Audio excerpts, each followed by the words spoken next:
Hi everyone, welcome back to Shantu Kitchen.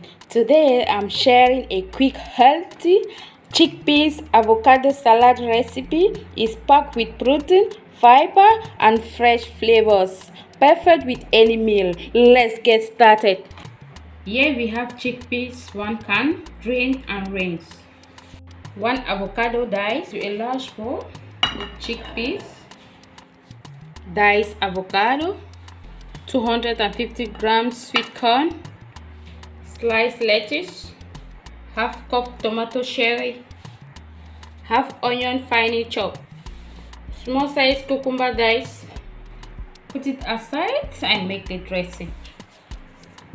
In the mixing jar, 1 lemon juice, olive oil 40 ml, 1 tablespoon mustard, black pepper half tablespoon, pinch of salt,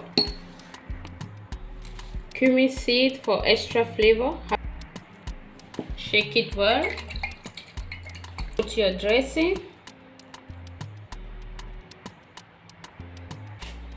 Garnish with parsley. Toast it gently. How quick and easy was that? This chickpeas avocado salad is a refreshing dish. You will want to make it again and again. Perfect on its own or a side dish. If you enjoyed this recipe, give it a thumbs up, share it with your friends, and don't forget to subscribe for more delicious recipe. Let me know in the comments how you like this chickpeas avocado salad. Thank you for watching. I will see you into the next video. Bye bye. Ciao.